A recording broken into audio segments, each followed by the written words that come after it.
Hey guys, what is up? Super K-Man Rocks here, and I'm here for my LEC Summer Playoffs Round 1 overview and analysis video. I know that it's kind of a weird time to be coming out with this video, but the playoffs are just kind of rolling really fast when it comes to the LEC, as they have in a lot of the other splits. I'm going to be doing the same schedule that I have for both winter and spring, which means that these videos are going to be coming out the day after these games go live, which is unfortunately the day that the next series is played, just because of how fast-paced the LEC playoffs end up being. But I gotta watch these games sometime, and so, unfortunately, I don't really have a ton of time to end up watching them live just because of the amount of games that I have to watch, but I do get to these, and I try to get to these as quickly as possible. But today we're going to be going over the Round 1 LEC games. It's going to be both upper bracket, and so the team that's going to be moving on to finals, you know, the winners finals, if you will, and then that third, fourth place matchup, which of course is going to determine who is officially eliminated from 2023. And so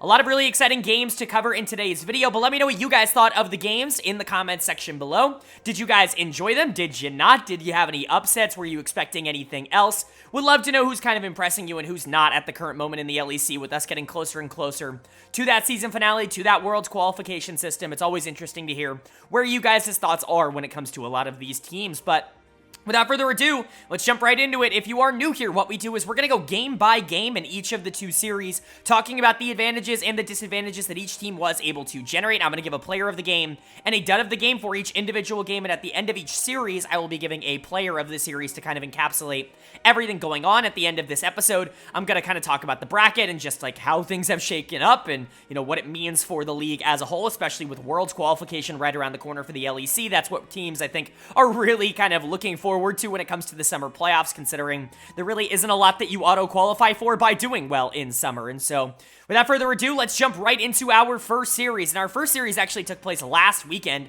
if you can believe that, but because of the way that I wanted to format this, it's going to be covered here. It is the winners finals, the two teams that ended up winning their groups in group stage. It's a matchup between G2 Esports and Excel. Now, this is a very intriguing matchup on paper because G2, I think a lot of people could reasonably have expected to be here. They were easily the best team in the regular season, and I think on paper, a lot of people expected them to be the best team in the LEC. They went to MSI, and obviously they'd struggled in the spring split, quote-unquote struggled. They ended up losing to the eventual champion Mad Lions and got 4th place, but you know, they had a right to take that split off. Honestly, they have a right to take any split off that they want after winning winter. Basically, it doesn't matter what happens to them. They're going to be near or in the upper bracket of the LEC's season finale, basically no matter what. But their opponent here is entirely surprising, and that's Excel Esports. What a redemption story for this team throughout this year. Obviously, we had been, you know, pointing out how Excel was the biggest disappointment, arguably, in any major region up until, you know, the beginning of summer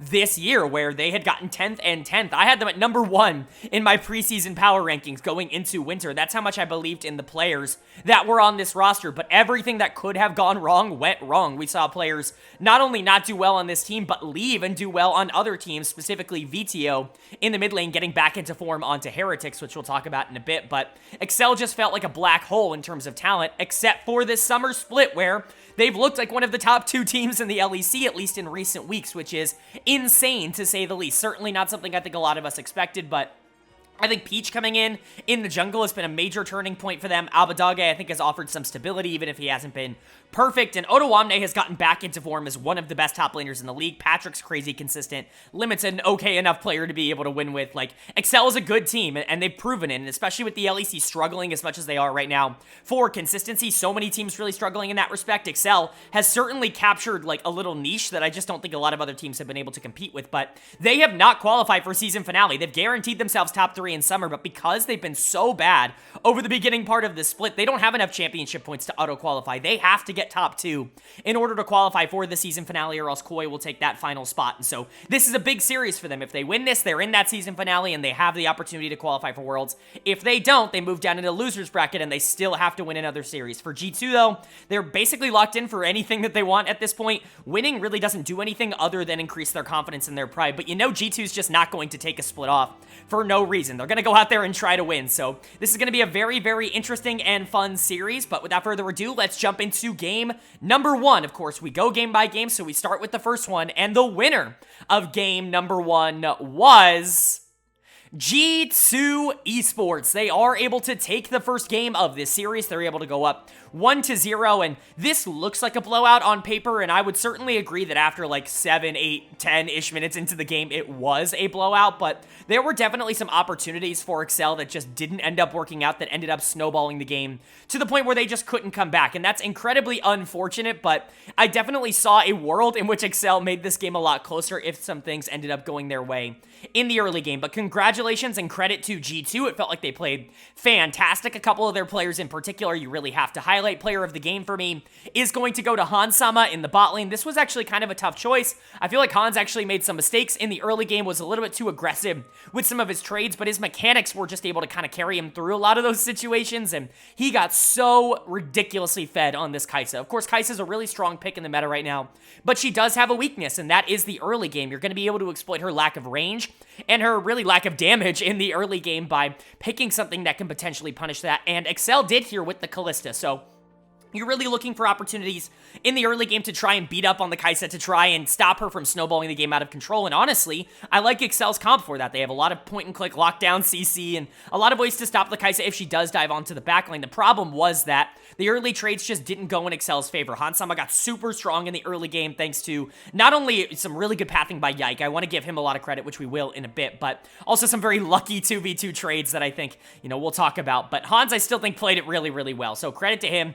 Kai'Sa looks incredibly broken when she gets to play from ahead, and Hans definitely showed that off. Mickey continued to be really good in this game. He's been awesome, probably the MVP for Summer Split throughout, this split up until this point, and, I don't know if he's going to get MVP for the entire year. He's certainly going to be in conversation for the MVP of the entire year. He's probably been the best player on G2. For my money, him or Hans, I think, have definitely been the most consistent players on G2, but Mickey was awesome again here, being able to capitalize on some of those 2v2 advantages, and then, once they had that lead, that rel was everywhere, creating a lot of opportunities. But speaking of creating opportunities, shout out to Caps. Really, really good game from him on the Nico. He's actually shown some up and down moments on the Nico in the past. Obviously, we point to that, I believe that game in week 1, I want to say, maybe it was against Excel. You guys will remind me in the comment section below, where it felt like G2 had this, dominating lead and that they were never going to drop a game. And then they just completely threw because Caps ended up, being a little bit too fun on Nico and not necessarily playing to win. That was their only loss in the regular season, and it felt like they were just kind of limit testing in that one, and clearly we can see what Caps can do on this champion in this game. I very narrowly gave him player of the game for a lot of his setups and a lot of his engages. Yike was really good. His pathing in the early game on the Trundle was spectacular. He was so much more useful than Peach, and that was a big reason why bot lane did end up going in favor of G2, I should say. And Broken Blade was fine. Couple of moments where it didn't look quite as good, but certainly was good enough to be able to win with. They really snowballed the game out of control at 10 minutes, and a lot of that was through the bot lane.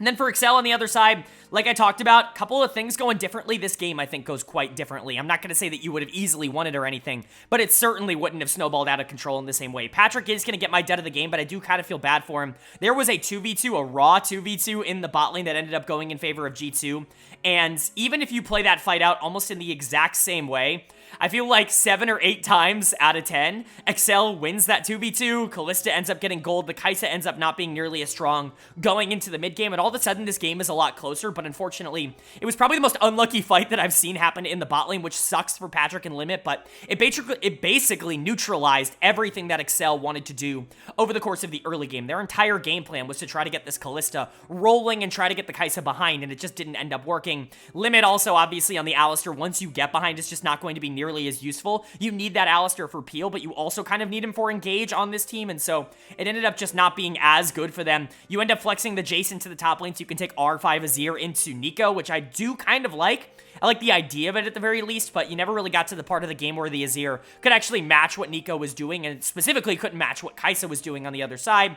Peach was completely out-jungled in the early game, which was a major problem for Excel. Yike had so much pressure and was actually influencing the bot lane, whereas I think that was supposed to be Peach's job here on the Maokai. And then Odo was actually pretty fine. Again, I still think he's the best player on this team in the top lane, but only so much you can do on Jace when the rest of your team is losing. And so for Excel, while it does kind of look like a blowout in a game that wasn't particularly close, I think if a couple of different things go their way in the early game, things could be a little bit different. I'm not willing to completely write them off yet. But for G2, this is a nice win. It shows that you are able to generate leads even in disadvantageous situations, and you're able to convert those leads into pretty big gold advantages. And so good for them, but it's just 1-0. Obviously, Excel's absolutely got the chance to fight back, and they were already underdogs going into this series. Can they live up to that underdog reputation and actually compete with G2, or is this going to be a pretty fast winners finals for G2? We'll find out right now, at least starting in game number 2, because you don't want to go down 0-2 to G2. And the winner of game number 2, count how many times I've said 2, the winner of game number 2 was Excel is able to take game number 2. They're able to tie the series up at 1 apiece, which has become a very familiar sentence on this channel, and they looked a lot better in this game. I think their draft was a lot more cohesive, and they had a lot more options here in game number 2, and I think in general, if you are able to get some of the power picks in the current meta, it just feels like you're basically unstoppable. When you get Jace Kai'Sa, it's so difficult to play into that, basically in any sort of capacity, even if you do have a good amount of range and a good amount of protect. I actually like G2's comp, you know, on a baseline level into the Jace Kai'Sa kind of double matchup, because you've got things like the Kog'Maw that should be able to match the damage that Kai'Sa is putting out. I've talked about Kog'Maw on this channel before. I think it's underutilized as something that is potentially an answer to Kai'Sa, or as an alternative version of Kai'Sa if the champion is banned out. I really like Braum in the current meta. Think it does really well into things like Jace and Kai'Sa, because you can block that damage, and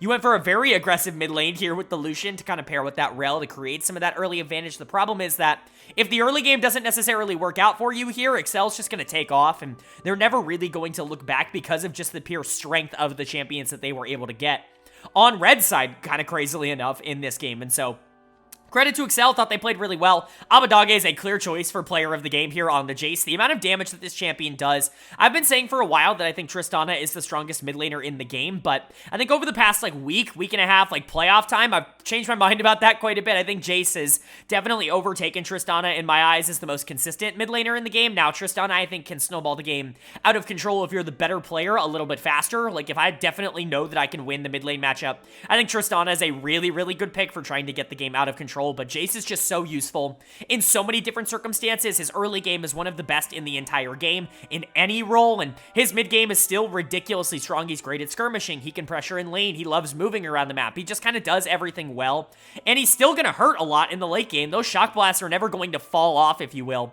It's the consistency with which he can deal that damage that becomes a little bit more difficult, but he's playing into something like Lucian, who had to play from super behind in this game, and Lucian was never going to be relevant, at least in this game too. And so, you know, credit to Abbedagge. I thought he was really, really awesome, and he's been a lot better, I think, towards the back half of the split. That's kind of been a trend with Abbedagge, I think, in general over the course of his career, is that he'll start off splits rather slow, rather cold. He did that on 100 Thieves a couple of times as well, but by the time playoffs roll around, he definitely gets back into form, and I think that's definitely been the case for the Excel mid laner this split. Limit was also, like, underratedly awesome in this game on the Alistar. A lot of fantastic engages coming in from him. We saw the Alistar very much not work from behind in game number 1. It very much worked from ahead in game number 2. A lot of good targets to be able to go on to, and even if you're just using it as peel, which it was a lot of this game, like peeling the Rel, peeling the Renekton, like it's so valuable to just give your Kai'Sa and your Jace space. Patrick ends up going deathless in this game. That's really difficult to do into a lot of the backline dive that G2 ends up having, but Patrick was playing really well, and he was never prioritized as the main target.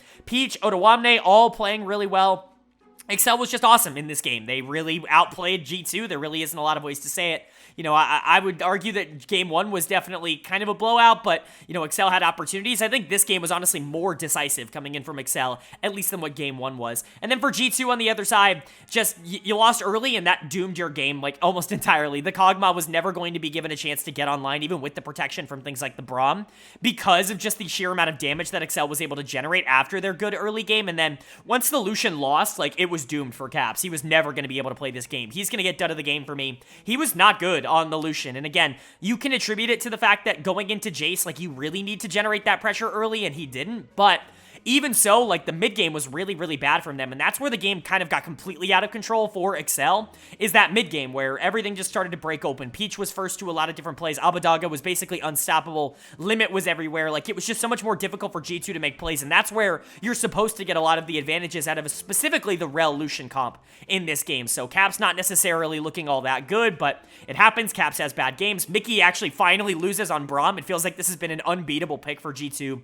over the course of this split in particular. particular, but not necessarily working out when you don't have the damage. Broken Blade was okay on the Renekton, was able to still cause some havoc, not only in the laning phase, but out of it specifically, but the rest of this team, like I said, just didn't have enough to be able to keep the game close for basically anybody to be able to sustain anything. Yike wasn't all that good in the jungle. The Rel needed to be aggressive early, as Rel jungle typically does, and again, when you lose that pressure, it just becomes so much more difficult for this comp to end up playing from behind. You're relying so much on that Kog'Maw in the back half of the game, and he's just never going to be able to get to that point. And so for G2, definitely something to keep in mind. Like, this isn't exactly the best game number 2, and the series is tied up at 1 apiece, but your talent should be able to take you over the top. You picked a really aggressive and really risky team comp in this draft, and it just didn't end up working out for you. That's going to happen every once in a while. It's going to be possible, but you don't want to put yourself in a position like this again, in my opinion. You certainly don't want to be going into game number 4 down 2-1 in the series against a team like Excel. You can talk about how they've underperformed up until this point in the season, but they've been really clinical in the summer split, and you don't want to give them an inch because they will take a little bit more than that. And for Excel, they're proving that they absolutely do deserve to be here, right? Like, they have a lot to play for, and obviously winning this series would be a huge deal for Excel moving forward because it does qualify them for the season finale, but they came to play today. This was a great game too, and I think a couple of things go different in game number 1. They're up in this series 2-0, which would be absolutely insane, but both of these teams, I think, have shown their ability to play from ahead. It's going to be really interesting to see if that continues to be a theme throughout the rest of this series, or if we're going to see some comebacks and some late game team fighting prowess at any point. But for now, we just get to move into that game number 3, and like I said, you do not want to be the team that goes down 2-1 in this series. You don't want to have to win both of the final 2 games, so a very big game number 3 for both of them. Who's going to be able to come out on top? Well, we'll find out right now, because the winner of game number 3 was G2 Esports. Are able to take game number 3. They're able to move up in this series 2-1 and really reestablish control and dominance. I know game 1 was kind of a stomp, and it definitely was in favor of G2, but there were definitely some circumstances in the first 10 minutes of the game that were interesting. This one, I think, was a more dominant win from them. This was just really good from top to bottom, and it was all through the bot lane for G2, which has kind of been a pretty reoccurring trend for this team up until this point this year. I know we can talk about how Broken Blade's been really good this series, and I will get to that. Broken Blade has been really good this series. Otoamne has really struggled through the first 3 games, and, you know, we'll talk about it, but when you talk about G2 over the course of 2023, I think Hansama and Mickey actually have to be kind of where you start that conversation, which is surprising, I think, to a lot of people, you know, with Caps being Caps, and Yike has been really good as well, but Hans and Mickey, I think, have really been the superstars of G2, and have really been the consistent thread that they've been able to play for and play towards throughout the entirety of the year. And this one, I'm going to give player of the game to Mickey X in the support position. This is the Braum performance I think that we were all kind of looking for. We were all talking about Mickey as the best Braum in the world, and this was a pick that this team that, you know, really dominated with over the course of the regular season. Braum was really unstoppable, and they had really been hyping up the Kog'Maw. They've been playing it a lot. They really like, I think, the consistency with which you get some of the damage in the later half of the game, but the problem is that the consistency completely dies off if you're not playing into something that is, you know, exploitable by the Kog'Maw. Luckily, Kai'Sa absolutely is, and so as long as you've got that protection from the Braum, Hans is going to be able to deal, like, infinite damage on this champion, and this was the outcome that I think they were looking for with that bot lane duo. I'm going to give it to Mickey because I think the protection was super good and super important, and I do think that Hans, all he really had to do was click the buttons, which obviously he did click the buttons, and he hit the buttons, but Mickey, I think, did a lot of the heavy lifting, and that's why I've given a lot of the player of the games to Mickey over the course of the summer split with this bot lane duo, is because I think it's really difficult to play Kog'Maw Braum if your Braum sucks, right? Like, that's really the turning point for me when it comes to those two champions, but you still got to give a lot of credit to Hansama. He's been the best AD carry in Europe over the course of 2023, in my opinion, and I think a lot of other people's opinions as well. You know, someone like Crowny, I think, was definitely in that conversation for a lot of the year. However, I think that his, I would say, lowered summer split has definitely decreased opinion on him for me, and I think just in general around the community, and so Hans, when you're looking at winter, spring, summer, all of it has probably been the most consistent AD carry, and again, he goes to show that if you want to play for him, if G2 wants to make him the priority in a lot of these games, then they can, and he's going to pay it back out for them, and so, you know, Kog'Maw Braum is definitely going to be something that G2 continues to go to, and it definitely worked here against the long-range artillery comp that, you know, a lot of teams have really found success with, but Broken Blade has also been really good for this team. He's the other player that I think you definitely have to shout out as being a massive positive for G2 overall. If Broken Blade had had been significantly worse for this team in this series. I think Excel would actually have some opportunities, but he's just been better than Odoamne, specifically in the top lane 1v1, but even in the team fights, this was a really good Renekton game.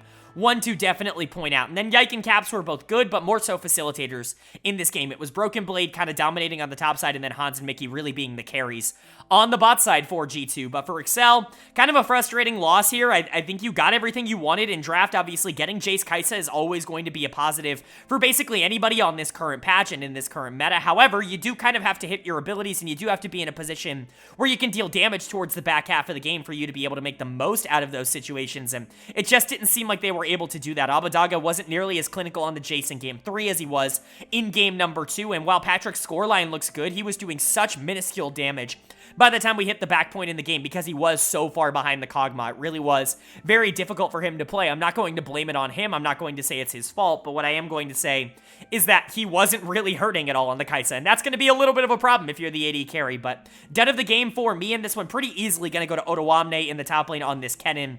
I don't really know what happened this game or what's going on today in this series just in general, but Odoamne really has not been all that good. He was okay in games 1 and 2, but this game 3, I think, really goes to show that he's just not really playing at a high level at the moment, at least in terms of today. And obviously, there's hope and expectation that Odoamne is going to be able to turn it around and get back into that form of legitimately being one of the better top laners in the LEC, like he has been over the course of this split. But this was a miserable Kennen game, if I'm being entirely honest. He wasn't very good in lane into the Renekton, which is supposed to be, you know, at least a winnable matchup for the Kennen at the very least. And then on the flanks, like what Kennen is supposed to do, create opportunities with the ultimate, try to get onto the backline. He was just way too passive. He was way late to a lot of plays. It felt like he wasn't necessarily connected to a lot of what Excel wanted to do in the rest of the map, and I think it really ended up costing them. This was a bad Kennen game, and there's really no other way to put it. Peach wasn't all that clinical on the Sejuani either.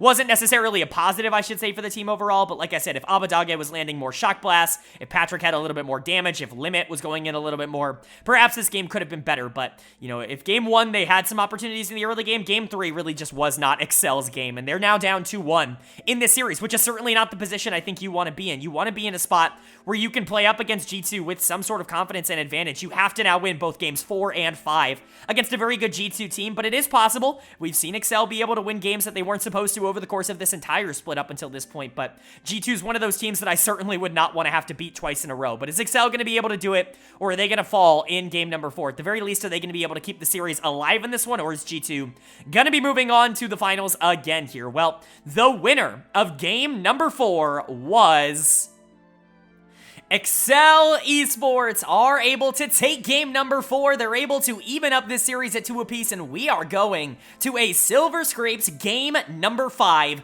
in this series. I think that's probably a win for all of us fans just in general. G2 and Excel, I think, looked a little bit lopsided on paper. G2 has just been able to dominate basically everybody that they've gone up against this year. I didn't think Excel was actually going to be able to keep up with them, considering this is a team that has really overperformed expectations up until this point, but they've now won 2 games against G2 Esports, and they're pushing them right to their limit. And you know, I gotta say it, man. The Sheriff has returned. He has come back to claim his throne. Patrick, what a game from him for Excel. This is, I'm not gonna call it a legacy game because, you know, winners finals isn't exactly grand finals, but man, if this team goes on to win the split, like, this game should be remembered from Patrick. What a game on the Xayah. I don't want to say single-handedly winning it for Excel, because that does take away from some of the contributions of the other members of this team, most specifically Odoamne on this Gnar, in some of the back half of these team fights, but oh my god, like, what a game from Patrick. This was phenomenal from him. He was better than all 9 other players in this game by such a large margin that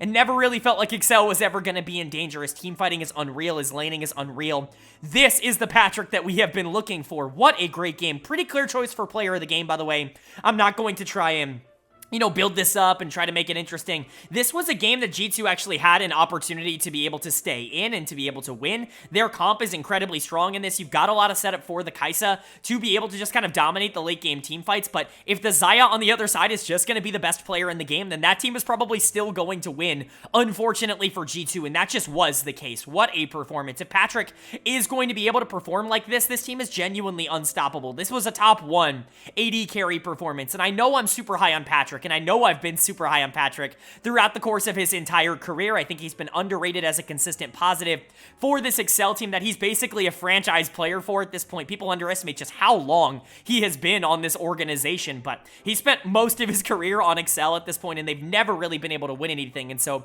I don't think Patrick has necessarily ever been as praised as I think he would be in a lot of other circumstances. Yes, I know that people know that Patrick is good, but I mean, he has the talent to be a top 1, top 2 ADC in Europe consistently, and while his early games have struggled, when he's able to dominate the late game like this, like you see it, like these are the performances that he gives that are just different than a lot of what the other AD carries in the LEC are giving. This was awesome. Obviously, I do want to give a lot of shout out to the rest of this team. Otoamne in particular was really good on the Gnar. Really needed to see that. He had been, like I said, pretty shaky up until that point in this series, but his team fighting was just so spectacular, making sure that the Xayah was always in a position to be able to win some of these team fights. I think Limit played well on the Nautilus, was definitely the better support in terms of setting up his team this game. And then Peach and Abbedagga were good as well. I think Abbedagga definitely didn't play perfect in this game on the Tristana. A couple of bad jump-ins, but in general, he was still dealing a lot of damage, and all you really need the Trist for in this game is to make sure that Patrick has the ability to win, and that's what he did. And so,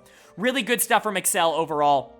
Fantastic game in general from Patrick, and man, this series just got a lot more interesting with this game number 4. But for G2 on the other side, it's going to happen. Sometimes the other player, the other AD carry is just going to be really, really good, and you're going to have to say, okay, we lost game 4. What you really have to say is we can't do it again. There were a couple of moments that I think really screwed up G2, even if they did have an opportunity to win this game. I think Hans Sama is definitely going to look back on some of those Kai'Sa ultimates and say, where was I going? Why was I going in just to die immediately? That's kind of the double-edged sword of a champion like Kai'Sa, is obviously you do have a lot of the safety with the W towards the back half of the game because you're basically an artillery mage at that point, but if you really want to get the most out of your damage, you do have to be very aggressive on this champion, and that can be very dangerous, and sometimes when you pull the trigger too early or when you put yourself in a bad situation, we can see, you know, you don't really have a lot of follow-up and a lot of damage, and when you lose that Kai'Sa, this game becomes a lot more difficult for G2, and I'm not going to give Hans dud of the game because of it. I think that there were definitely moments he was playing well in this game on the Kai'Sa, but, you know, a couple of moments that I think were a problem as well. My dead of the game is going to go to Mickey X on the Leona. I just don't really like the Leona pick all that much.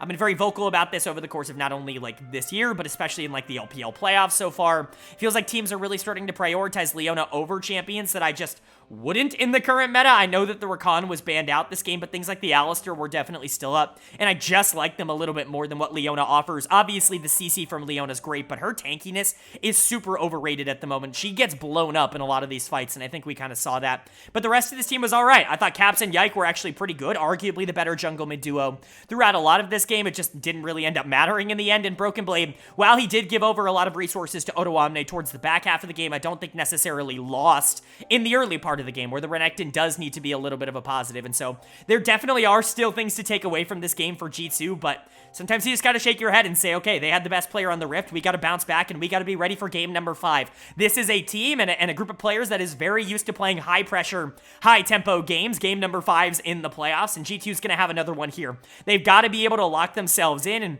maybe get themselves in a situation where they get back on comfort. This very much felt more like a meta draft than almost anything else that G2 has gone to over the course of this year, where they've really been practicing a lot of comps that are more up their alley rather than meta, and I think if they can get back to that style, I think that's actually going to be more of a positive for them overall. But what a game for Excel. What a win for them. They're moving into a game number 5 against G2 in Winners Finals. If I would have told you that just about a month ago, you would have called me absolutely insane. But this team is playing so well at the moment. It really does feel like they're a unit, and the individual talent of these players is absolutely starting to come through. It's going to be really interesting, but do not count Excel out. Anybody can win this game number 5, but who is going to be able to take it? Who's going to be moving on to the grand finals here in the LEC, and who's going to be moving down into that lower bracket to play the winner of our series that we're going to cover later today? Well, the winner of game number 5 was G2 Esports. They are able to get the job done in the pivotal game number 5. They're going to be moving on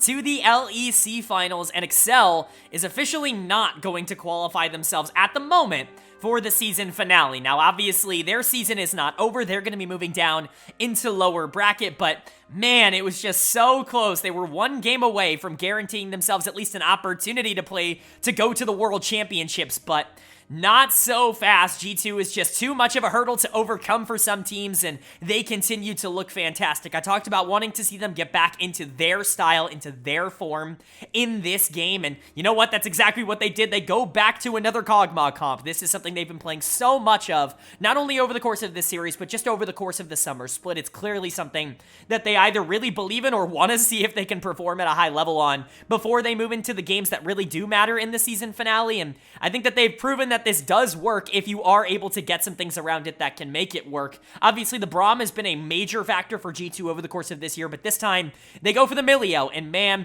I know I've talked about it on basically every other region's videos, and maybe I've even brought it up a bit in the LEC, but there's this idea, I think now, that because Engagers are good again, that Enchanters must be bad, and I get it, right? Like, Engagers are so much more fun to play with Nautilus and with, Alistair and with Rakan and with Leona kind of being the four biggest supports in the meta right now. Obviously, Braum, a little bit different, but definitely still in a category kind of similar to that. A lot of the enchanters that have, really dominated the meta over the past year have just completely fallen out of the meta. I completely disagree with this line of thinking. I get it. Engagers are more fun to play, and it's much easier to convince your support to play something that has agency than it is, an enchanter, but Milio, for my money, is still arguably the best support in the entire game and should still be pick or ban.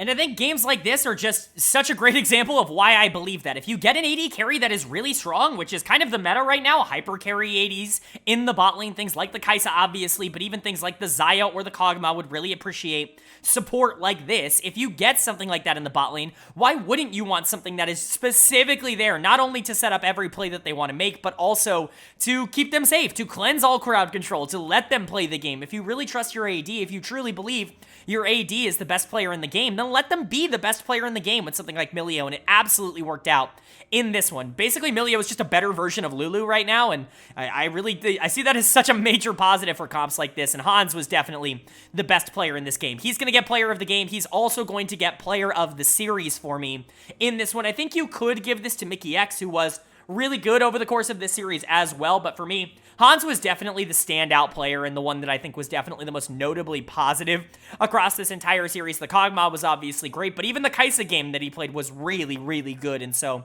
for Hans, he just continues to be so important to what G2 does. It's crazy that just, last year we were talking about him completely falling off over in North America. Now he's back in Europe. He's back in his comfort zone. He's on a really good team with really good players around him, and he's back to being one of the best AD carries in the West, if not the best AD carry in the West. And so really excited for Hans, but Mickey obviously was still super good. He was the other player that you absolutely had to consider. Bot lane was the priority for G2, and it has been over the course of the entire year. It's really, really fun to see them go for that. Caps was really good in this series, although had a few hiccups in their losses. I think Yike was pretty consistent. Broken Blade was really good at the beginning part of the series and obviously had some really massive engages on the Jax. That big flank to end the game was very, very crucial for them. But G2 moving on to the next round, it's not particularly surprising. Nobody's going to be shocked to see G2 moving on to grand finals. It's all going to be about who eventually ends up joining them there. But for Excel on the other side, unfortunate. You really probably wanted to walk out of this series with the win to guarantee yourself an opportunity to play for Worlds, but it's G2. Like, you're not going to be too frustrated that you went down into lower bracket here. You played them incredibly tough. This was a very close series, and a lot of your players really stepped up. Talked about Patrick. Abadaga, I think, really stepped up. Limit was pretty solid. Unfortunately, it just wasn't enough, even if your players were playing well, and even if I do think your macro was actually pretty fantastic across this entire series, and especially in this Game 5, like, the mid-game macro coming out from Excel was genuinely, like, really good, and I know they're not going to get a ton of credit for that, but they were exactly where they needed to be, basically at all points in time in this game, especially in the mid-game, to keep this game alive, even from a gold deficit. It just wasn't enough to be able to outplay what G2 was offering on the other side. Dud of the game for me is going to go to Peach on the Trundle. I don't even necessarily think he was all that bad in this game, but somebody had to get dud of the game, and for me, Peach, I think, was the least active and the least noticeable in terms of what Excel was doing over the course of this game. I think that there were moments where Yike was just significantly ahead of him in the early game, and that really started to spiral the game out of control, but credit to Excel for being able to hang in there and make it work. Like I said, the carry duo of Abadaga Kamigawa and Patrick were really good in this series and definitely made their mark. I think Odo really struggled at the start of this series and wasn't necessarily perfect over the back half either. One of his weaker full series of the year, which is definitely a big reason why I think they went down in this series. If Odo, I think, had been really, really strong on that Kennen in particular, this could have been a very different game, but alas, this is where we're at. And, Peach, I think, who has dominated a lot of the jungle matchups early on across this year, even if he hasn't been the most standout carry player for the team, definitely wasn't quite as good as Yike in this series. And so, a couple of things that I think were definitely holding Excel back, but these are small things. These are, game-to-game, day-to-day things. These are things that I could see absolutely changing for this Excel team if they were to get another crack at it. And they're still alive here. They're going to be moving down into the lower bracket. They're going to be playing the winner of the series that we'll talk about next, but they still have to win that series. If they do not make finals, they are not making the season finale, which is absurd, but I guess don't go 10th and don't have the situation where 9 of the 10 LEC teams make top 4 at some point across 2023. A pretty insane circumstance that we've had, but Excel, I think, is the one suffering the most from it. But for G2, you're now in grand finals. You've obviously already secured yourself a spot in the season finale with the winter win, but even so, you're the number 1 seed in terms of championship points as well. This team has been incredibly good over the course of this year, and I think it's pretty clear that at least at the moment, going into this finals, they are the best team in Europe. And then moving on to our second series, this time the lower bracket round 1 series, and this one is even more important really than the series that we talked about at first with G2 and Excel, because the winner of this series guarantees themselves a spot in the season finale, and the loser of this series will be playing their last League of Legends of 2023. One team here is going to be eliminated, and the other will keep it on, and secure themselves a spot. So a very big deal for both of these teams who have kind of struggled over the course of this year, but have really picked things up in the summer split. We had a matchup between Fnatic and Team Heretics, and I'm really, really excited to go over this one because there are so many different parallel running storylines in this that I think are very intriguing to talk about. First of all, just the fact that both of these teams are here. We talked about Excel being 10th, and now in a position to potentially be, at worst 3rd in the LEC and get themselves a spot in the season finale. Well, Fnatic and Heretics have traded off 8th and 9th, and so, we can talk about Excel being the bottom, but these two really weren't all that much better over the course of this year, and they are both also here alongside Excel, so both definitely proving their worth over the summer split. But because of that, because of their poor performances, they both have to win this series. The loser is going to be done in 2023, so no matter how well both of these teams have done, it is really up to today to determine who the real winner between them is. Fnatic, having made a bunch of changes throughout the split, Noah obviously coming in, but Oscar, Trimby, these are big additions to the team as well that have really changed how Fnatic has wanted to play, especially in the mid game. And then Heretics as well, going to VTO, going to Flakked, bringing in a pair of carries that have been significantly more reliable than what they had earlier on in the year. Both of these teams have upgraded so much over the course of this split, and it's crazy to say that one of them just will never have the chance to play for a shot at the World Championship, but it's a really interesting matchup. I think if Fnatic is going to be able to bring the best version of themselves, if you have a good version of Humanoid in the mid lane, if Razork steps up, if you have Trimby having a good series, then Fnatic, like they showed over the course of the regular season, is going to be a near impossible, or at least very difficult, team to beat in a situation like this. But if you're Heretics, it's not like you're slouching in terms of talent. Flakked has had some ridiculously good games, and Yankos is probably the most consistent player on either team over the course of this entire, split and season. VTO's been a massive positive. I like Mursa, but, players like Evie, players like, Humanoid at his worst, Oscar Rinnin at his worst, have been, question marks for their individual teams. So which team's going to come out on top? I honestly have no idea. I think it's a very close matchup between the two, but we're going to find out as we go game by game, of course, starting with game number 1. And the winner of game number 1 was Team Heretics. They are able to take the first game of this series. They're able to go up 1-0, and this is a big win. I think Fnatic was definitely going in probably as the favorites, even if they weren't quite as clinical in the group stage as they wanted to be. You could say the same thing about Heretics, who maybe just, performed about closer to expectation than maybe what we expected. But for Heretics to be able to walk out of game 1 with a win, and a pretty good one, even if it was very wild towards the end, is a really good sign. Now, we got to talk about it. Heretics was commandingly in the lead lead for a lot of the early game here. They did a great job being able to generate a lot of pressure early, and a lot of that is on Jankos in the jungle on this Maokai. Really great performance coming in from him, but they struggled to transition that into consistent success down the back half of the game. Heretics really kept trying to 5v5 team fight, and Fnatic actually was winning quite a few of these, and it got to the point where Fnatic actually looked like they were going to be in control for the back half of this game, but all it takes is one major fight where VTO goes off on the Yone, where Jankos is able to get in on the Maokai, and then all of a sudden this game becomes significantly more winnable. Heretics is able to take it, they're able to end the game, and the 31-minute win is a much closer win than maybe some of the stats on the screen would end up telling you. Heretics was definitely in trouble, but you got to give them credit where credit is due. The early game was fantastic, and without it, they probably don't have a chance of being able to win here. Jankos has always been a great early game jungler, but Fnatic in particular has really struggled at consistently being able to win in the early game. Their strength lies in the fact that they are mechanically very talented, and that they're able to pull back a lot of success and, a lot of advantages just from being able to outfight and outplay a lot of their opponents, but the synergy and the pathing from this team can sometimes be a little bit of a problem. That's really been their biggest issue over the course of 2023 as a whole, when the team really hasn't been as good as we've seen good, junglers, good mid laners be able to just kind of tear them apart in the early game. So to see that kind of be the case here for Heretics is definitely a positive. That is a win condition that I think this team is going to pretty consistently be able to play for, but player of the game for me was actually pretty difficult. Two players on this team I think played out of their minds. I'm going to give it to VTO in the mid lane on the Yone, because he really was the one that ended up winning that final team fight. That was the crucial catalyst towards this game actually ending for Heretics, which could have been a major problem, and he certainly was good over the beginning part of the game as well, but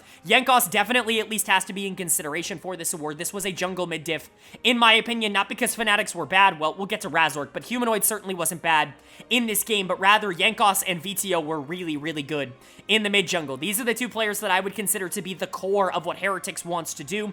Jankos obviously in the early game, but VTO honestly has been the most consistent late game carry for this team over the course of this year, mostly on things like the Kaisa, but clearly can still play a lot of the melee aggressive assassins, things like the Yone at a high level in that same vein. Flacket obviously has been very important towards this team, but he's mostly been a snowball-oriented AD carry, and especially when you put him on something like Varus, if he's going to be in a situation where he's on the backline, he might not be dealing nearly as much damage as you need to be able to win the game, so being able to rely on that mid laner to step up and do well, I think is a massive positive. But like I said, Jankos great early game, and that final team fight was also really well done by the Maokai. Jankos, I think, in general, just played really well. Mursa's not going to get nearly enough credit for how well he played on the Rel in this game. We'll get to him throughout this entire series, but I know people are very low on Mursa as a player, and I just couldn't disagree more. I think he consistently does a lot of the great things on engagers, and his timing is very good. He's very good at being able to move around the map in the mid-game. His mid-game skirmishing is one of the better ones out of all of the supports in the LEC, and I think he did another good job of that here, even if things weren't exactly going their way. Flacket and Evi were fine, but I really do think it was Jankos and VTO, and then Mursa also helping out quite a bit for Heretics. And then for Fnatic on the other side, couple of good moments, couple of bad moments. I actually think Humanoid played relatively well here. Noah certainly wasn't a problem for the team. The carry duo did step up in a sense for Fnatic. They were super important towards the back half of this game. The Zeri was really great at being able to clean up a lot of these team fights, and Humanoid was just dealing so much damage throughout the entirety of the game. The problem was the ancillary pieces really just were not there. Oscar, Razork, Trimby, I think all had pretty poor game number ones, and I think that was a big reason why Fnatic ended up falling in this one. Razork, I think in particular, had a really bad early game, and I think that really affected a lot of the confidence going into the team fight stage for the team. Trimby had some really nasty engages on Alistar in a bad way, like not the good kind of nasty, where it's just like, oh, what are you doing, man? Like, you got to be there to peel for your team. There's nobody else who's going to be able to do that here.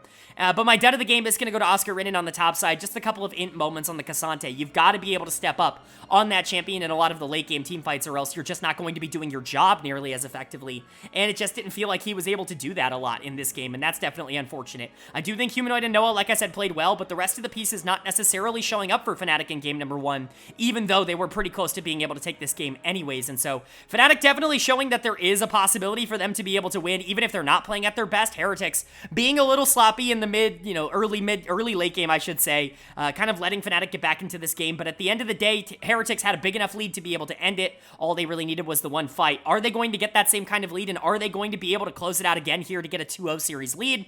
Or is Fnatic going to be able to answer back and get us to a pretty typical 1-1 that we've seen at the start of, I think, every single series and every single region up until this point? Well, we're going to find out with game number 2 here, because the winner of game number 2 was Fnatic, they are able to take game number 2, and they're able to tie up the series here at 1 apiece. Really big win, obviously, for Fnatic. You don't want to go down 2-0 basically in any series, but especially with how inconsistent Fnatic is as a team. To drop 0-2 to a team in Heretics that does have talent, and with Fnatic not necessarily looking all as good in the early game in either of these first 2 games, it certainly would be at least a bit concerning. But what Fnatic has lacked in the ability to generate early successes, they have more than made up for in the fact that they are just simply better at team fighting than Heretics through the first couple games of this series. So let's go ahead and talk about it. Basically a very similar script to game number 1, where Heretics did have a lot of pressure in the early game. Jankos had some good pathing, and there was a lot of aggression and proactivity coming in from the side of Heretics, but Fnatic was simply better in a lot of the skirmishes, which allowed them to crawl themselves back into the game, except this time, Heretics didn't have that one perfect fight for them to be able to finish the game off. Fnatic was just better over the second half, and they were able to win every objective. They were able to win the game, and they're able to move to 1-1 in this series, which again, like I've said, I think every single series up until this point in the playoffs in any region has been a 1-1, every single one. You know, I could be wrong, but I can't remember a single one, especially one that I've covered on the channel yet, and so, you know, pretty crazy that it's ended up like that, but Fnatic being able to take this, not entirely surprising to see this series all that close. I really do think both of these teams are relatively similar, but my player of the game in game number 2 is going to go to Oscarinen in the top lane. Really loved how he played on the Poppy. Oscar has leveled up so much over the course of the summer split. We always knew he had talent. This was somebody who I was like, oh my god, what are they doing subbing Wunder out for this youngster in Oscarinen when this team is struggling and they really want to try to win right now? It felt like a completely desperate move from a team that just didn't really know how to solve the problem. And then I went and watched Oscar's tape down in the ERLs, and I'm like, never mind, like, this kid's ridiculously talented. Obviously, things very much did not work out in the spring split. He struggled a lot at the beginning of his career, especially in that first couple of weeks. Like, he really struggled to get going, but the talent was always there. I mean, the dude was lighting up the ERLs, and I think we're finally starting to see that version of Oscar. He's been put a lot more on weak side tanks than I think I expected. I assumed the reason that he was brought up in the first place was because he was a more resource-heavy top laner than someone like Wunder is typically considered, but he's actually kind of fallen into that Wunder role relatively nicely, and I think now he plays it at a very high level. This Poppy game was actually terrific. Poppy's just a champion that I think is very strong and under-prioritized in the meta right now, and Oscar continuing to show why she's very good. I think she's great in the top lane matchups. She does really well into things like Renekton because it makes the matchup significantly less safe for the Renekton if there's going to be pressure. And honestly, if you're going to play this with something like Ivern Jace, it just gives you so much more versatility in terms of how you want to fight in the mid game. And I do think that that is exactly what ended up unlocking the map for this team. But Razork was also much, much better than in game number 1. He really struggled in the first game, as did Oscar. And I think both of them were definitely the big catalysts here in game number 2. I mean, Ivern's just a ridiculously broken champ when he can get teammates around him that are strong. He was like 1v4ing fights at times just with shields and keeping his teammates alive, giving them extra damage. Daisy does a ridiculous amount of damage, and so it's just a very good champion, and I don't know why it's not the number 1 prioritized jungler in the meta. Maybe it's because you do want setup for these other like really strong mid lane or bot lane picks, but I think Ivern gives you that as well, and so I don't know, Oscar and Razork definitely the important members. I thought Trimby was pretty good, had some really, really miserably bad moments on the Nautilus in this game, but had some really, really good moments on the Nautilus in this game. Kind of the dichotomy, a very Hylissang-esque game coming out from Trimby where you take the good, or you take the bad because the good is really, really good, and so I think that was it, and you know, we talked about Humanoid and Noah kind of being the strong points in week 1. They were the 2 members that I noticed the least here in game number 2, and so really good stuff. You know, they were both still good. Like, I certainly don't want it to seem like they were bad, but really big step up from the other pieces here on Fnatic. And then for Heretics on the other side of this map, just, again, you fumbled the bag. You really were in a position where you were actually pretty strong a lot through this early game. Again, mostly through Jankos, on this time on the Trundle. Really good early game from him, but I want to give a massive shout out to Mursa. Crazy good game from him on the Rakan. I mean, the amount of engage, like perfectly timed engage knockups with ultimate that he had in this game, even in some of the losing skirmishes, it was actually absurd. This felt like a 2v8 in a lot of different scenarios, and Jankos and Mursa were absolutely those two. I think both of them played fantastic, and it did cause Heretics to get a little bit of an early lead. The problem is, this team is really struggling at being able to keep their early leads. Their mid games have not been clinical really at all, and I don't really know who to blame in that instance. There were quite a few misplays, I would say, coming out from this side. Evie got mega outplayed by Oscarinen on the other side of the map, but for me, dud of the game is going to go to Flakked on this Sivir. Sivir's one of those picks where I can see the idea of why you would want to go for it in a comp with Ahri and Trundle and Renekton. You really need this kind of hyper carry in the bot lane, or else you're going to be be in a pretty difficult position being able to end games against like an Aphelios and an Ivern and a Poppy, right? So much setup, even a Jace, right? And so I get the idea, but I think Sivir was too slow for this game. I think it actually caused you to be in a position where by the time you really needed to contest, it's 2 or 3 items. Like the Sivir was behind the Aphelios, and there really was no way for Fnatic to stay relevant. His positioning certainly didn't help him. Some of the pathing that he had in this game was really bad, way too over-aggressive, putting himself in positions where he was just caught out way before he needed to be. But in general, I think there's definitely some concerns with what Heretics looked like in this game, and especially what they looked like in Game 1 as well. Yes, this team has been able to consistently generate early leads against Fnatic, but if you're not able to do anything with those early leads, then they don't matter. They don't exist. And so credit to Jankos, credit to Mersa. I think both of them played well. Jankos a little bit less so down the stretch.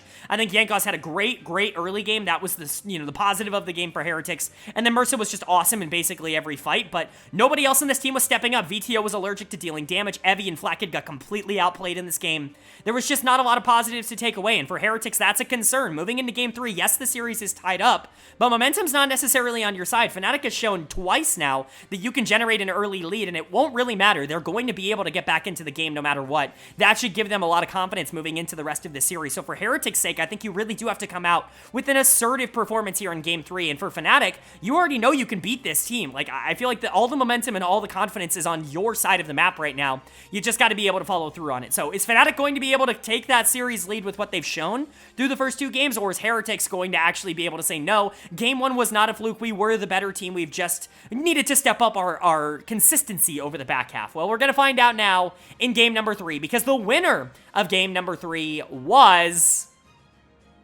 Fnatic. They are able to take game number 3. They're able to go up into the series 2-1, and would you be surprised if I told you that it's almost the exact same story as what we've been talking about in every game in this series up until this point? It's Heretics being able to generate an early lead and then not being able to hang on to it. Fnatic with more clinical fights in the mid to late game, and this time with just a ridiculously strong team comp in terms of a lot of power picks in the current meta that they are just able to use at a ridiculous level, and the game ending this time a lot faster. Fnatic took control of the game in the mid game and never really looked back, which is what you're going to do with especially the top side of this map for Fnatic. When you get Rumble, when you get Maokai, when you get Tristana, it's going to be a lot easier to play these games. I've seen a lot of people online just like AFK go draft gap, AFK go draft gap, right?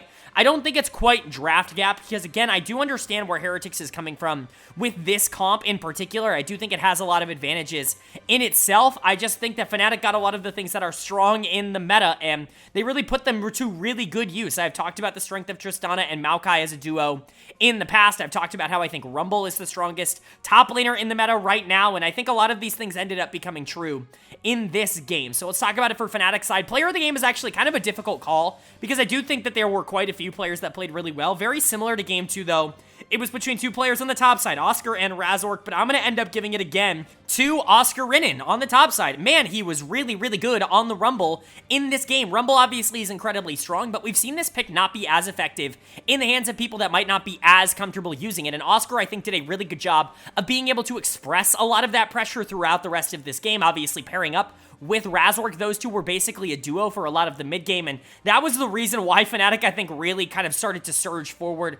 Someone called it the, I don't remember which commentator, one of them called it the Forest Fire duo, where, you know, you've got the tree in Maokai and you've got the fire in Oscar Rinnan, and I love that name. I really, or I should say Rumble, not Oscar Rinnan. I guess it's kind of the same, but I really love that name. Really, really funny, and the interaction definitely worked. When Rumble dropped that ultimate, at least 1 or 2 people died every single time this game, and so really, really good stuff from Oscar, but again, you got to give a lot of credit to Razork as well. Maokai does feel incredibly strong. Not quite as strong as I think LEC fans are making it out to be. I've seen a lot of comments about, oh, Maokai's the most broken thing in the entire game. How can you let that over on red side? Don't quite think that's where Maokai is at. No other region is prioritizing Maokai like that, and that's for good reason, because Maokai is a good facilitator, and obviously AP Maokai can do a lot of damage. Even facilitating, you know, tank Maokai can do a lot in fights, but it's certainly not unbeatable. We've seen multiple times Maokai just get out pressured in the early game and not really have all that that much of an impact if the team falls behind. So I'm not going to agree with LEC fans that Maokai is somehow this sleeper OP broken best jungler in the game kind of pick. I just don't necessarily agree with that. I do think it is very consistent, and there are a lot of really good things that Maokai does, but he's the same champion that he's been all year long. Like, it's nothing's really changed with Maokai. Rumble's just a really good champ to be able to follow up on a lot of the things that Maokai does do well. Humanoid was really good on the Tristana. Noah did a good job on the Varus to express a lot of pressure. I think Trimby created a lot in this game, and Trimby in general was just a lot better here in Game 3 than he was through the first 2 games, in my opinion, but Noah following up well. I don't think Varus is all that strong right now, but I think the Varus does what Varus does very well, if that makes sense. Like, if you need poke and if you need, like, late game lethality damage, like, Varus can offer that. He's not going to be the most consistent carry. He's certainly not to the same level as any of the hyper carries in the bot lane right now, but he's still pretty good. And I think this comp in general just kind of accentuated a lot of strengths, but it did rely on the Rumble being strong or the Tristana being strong, and in this case, they played towards the top side, and it worked out for Fnatic. And then for Heretics on the other side, like, again, I get the idea behind this comp. I know people are really, really upset. Like, go to the post-match thread on Reddit. It's the only thing that you will see from game number 3 is just draft gap, draft gap, draft gap. I don't agree. Like, I don't even think it's really all that big of a deal. I think Cassante plus Aphelios is really difficult to deal with. I think Trundle in general is probably something that they shouldn't be prioritizing as highly as they are. I don't think Trundle's very good at the current moment, but I get wanting to play it into, like, Maokai, into Alistar. I think it does make sense. You know, it is a little bit of an anti-meta pick, but Jankos was not nearly as good in this game as he was in game number 2, which I think really hurt. Trundle was dealing negative damage, but LeBlanc is still really strong. I see a lot of people saying, like, how could you ever blue one, like, LeBlanc? I get it. Like, LeBlanc's really, really good. She's one of the top 3 mid laners in the game at the moment with the Tristana, with the Jace, and I think, you know, if you're VTO and you're better at LeBlanc than you are at the other 2, then just play LeBlanc. Like, I really don't think it's that big of a difference. Flack it on something like the Aphelios that can late game hard carry. Like, I do think that there is merit to this draft. There are certainly ways for this team to be able to win the game. It's just mostly going to have to come later. But again, early pathing was really good for Heretics, and then they just completely fumble the lead around some sort of objective, whether that be Herald. In this game, it was Herald, but whether that's Dragon, you know, like, they've done something in every single game where it's just completely folded underneath them, and this time it really was the top side of the map that was the problem. Evie's going to get my dud of the game here. Was not very good going into Oscarina. The Rumble obviously just had so much prio into the Cassante that he never really recovered, but sneakily, I think Jankos had a really bad game. I don't think people are going to talk about it because people really like Jankos, and it's never going to be his fault, but he was, like, really not good across this entire game. Had a decent early clear, but as soon as they lost pressure, he was, like, a complete negative the rest of the game, and so that's a little bit of a problem for Heretics because Jankos has kind of been the glue for this team, and while I do think VTO and Flackid were doing things, it's really funny to me, by the way, this is just a little bit of an aside. Every single time you see LeBlanc lose, you see these post-match threads of, like, LeBlanc does no damage, why would you ever pick her? And then you go to, like, the damage charts and she's always top damage in the game. Like, that's LeBlanc. She's always going to deal the most damage in the game. I don't really understand the idea that she's low damage. You can argue that she's low utility and that she doesn't necessarily offer as much as something like the Jace or the Tristana in terms of consistent team fighting presence, but you can't really say that she's low damage. Like, that phrase, I think, cannot be associated with LeBlanc. I think that's a pretty absurd thing to say, but you see that a lot here, and I think VTO got a bit of that here in Game 3. Flackid was alright on the Aphelios, just was completely inconsequential, and while Mursa is still playing really well, the rest of this team is just not clicking, and so for Heretics, like I said earlier, it just feels like they've been outclassed, basically in all 3 games. They were able to close it out in the first one, but they've really lost a lot of the advantages and the confidence that I think they built going into this series. But Fnatic's got it all right now. They know that basically no matter where the game is at, they're going to be able to come back and win. And that's a very scary place to be if you're the enemy team. So Fnatic feeling pretty good going into this game number 4, but it's do or die for Heretics. If they lose this final game, their 2023 is officially over, which I'm sure they don't want so early on into the year. So are they going to be able to keep this series alive and push us to a Game 5? Or is Fnatic going to be able to close it out and move on to that semifinals matchup with Excel? Well, the winner of game number 4 was Fnatic. They are able to take game number 4. They're able to close out this series in 4 games with a 3-1 series win, and unfortunately for Heretics, this is going to be the end of their 2023 chase to make the World Championships. They will play no more games. This was the final one of the year for them. They did go out, at least with an interesting draft, and maybe not one that a lot of people would consider all that good, but certainly one that some people would consider interesting, but Fnatic has done it. They have won this game. They have won this series, and they have officially qualified for the season finale, giving them a chance to qualify for the World Championships. Fnatic and barely squeaking into the World Championships. Name a better duo. I will wait. It is a fantastic combination of resources, and Fnatic is doing it again. A lower bracket run after really struggling for most of the year. It's just what we get used to for Fnatic from here on out, and this was a really good series. Honestly, they were definitely the better team in this series. Heretics, even in game 1, almost threw that game away by not being able to teamfight against Fnatic, but games 2, 3, 4 were all Fnatic favored after 10 minutes, and game 4 was actually just Fnatic favored throughout the entirety of it. Fnatic, really, I think, finding what they want to play through and playing through it, and that's raw damage, that's raw skirmishing, and being able to just outplay Heretics, and that's what they did in this game. Player of the game for me is going to go to Humanoid. He was so good throughout the entire series. I very much considered him for player of the series. I'm not quite going to give that to him because I do think that there is another player that I do want to give that to, but Humanoid was really good for Fnatic, and I think that's a big turning point for whether or not this team is going to be able to compete and take down some of the better teams, not only in the LEC, but at any level, is Humanoid. He's the big difference maker for Fnatic when he's playing well, like he did this series, when his Jace comes out and just absolutely obliterates the enemy team, like he did in this game.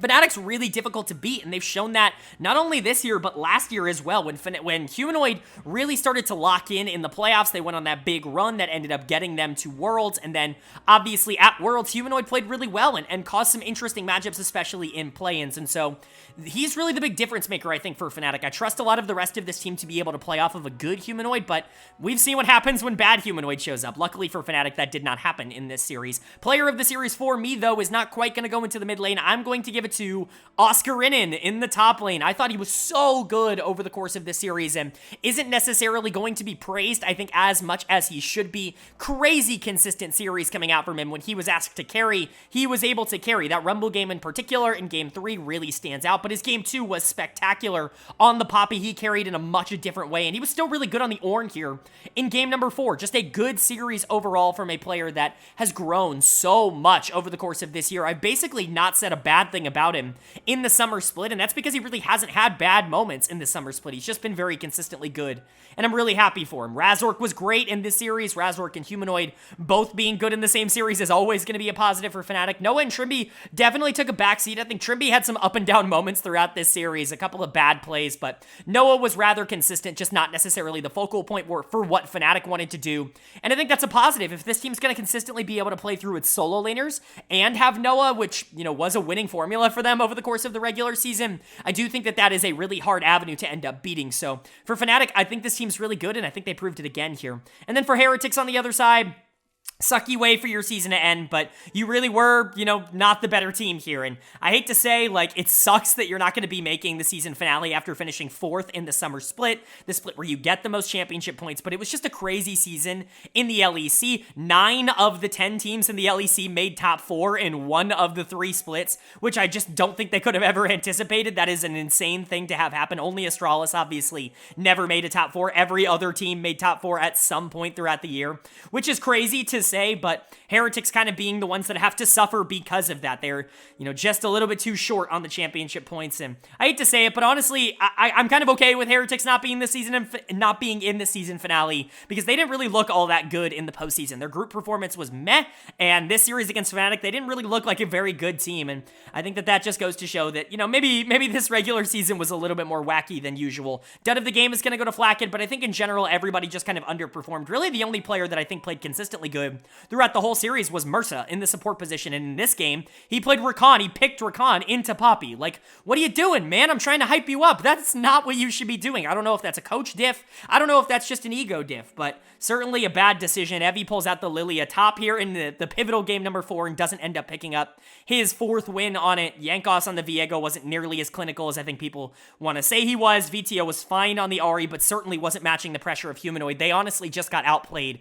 pretty much all of game 4 more so than any of the other games in this series. Heretics did a lot of growing. They did a lot of getting better over the course of this year. Unfortunately for them, it just wasn't enough to be able to push them across the finish line. Where does this org go? I don't know. Are you going to have to completely rebuild next year? That might be a possibility. Players like Yankos and VTO and, Flackid might leave. Like, you might not be able to be able to retain all of these players if really good teams come calling. But also, by that same token, if you're able to retain Yankos and VTO and, Flackid and these players that played really well, maybe you can upgrade some of the other positions around them and turn yourself into a real contender. It's going to be a very pivotal offseason, whether or not they go all in or whether or not they have to go in a different direction. But either way, 2023 Heretics is certainly an interesting case study. A really good player in Yankos, some turmoil around them that eventually did click and get them into top 4, but it just was too little too late for Heretics to be able to completely complete the story. But for Fnatic, they're now moving into that season finale, and they've earned it.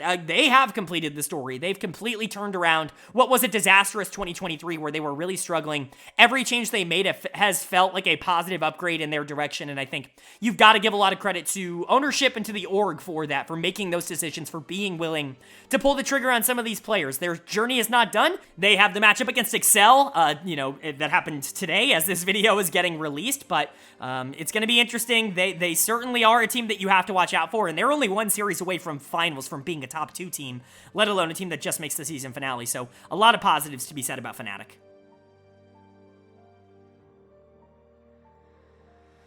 All right, but that is going to do it for my LEC Round 1 overview and analysis video. I do hope you guys enjoyed. Of course, up on the screen, you're going to see the remaining teams here in the LEC playoffs. The bracket updated. Of course, Heretics eliminated in 4th place, and their season is done. But we've got Excel versus Fnatic to cover, and we're going to be covering that tomorrow. I'm not going to give a prediction because, again, I've already seen it, and I'm sure a lot of people watching this video have already seen it as well. But a lot of games to watch on this channel, and so, unfortunately, this come out at a pretty unfortunate time. But the Brexit battle, in order for Excel to get into the season finale and potentially to make their first finals in franchise history, or Fnatic, bringing about one of the most classic matchups in LEC history, and the top 2 teams in the regular season in G2 versus Fnatic in summer finals, it's gonna be a really intriguing matchup. But would like to know your guys' thoughts down below. What do you think of the 2 series that happened in round 1? What do you think of just the situation surrounding the LEC and the qualification system with championship points? Would love to know all of your thoughts down below. Of course, if you enjoyed the video, leave a like. It really does mean a lot to me. Lets me know you guys are enjoying the content, and it helps get this video out to a lot more people, which I'm always very appreciative of. Of course,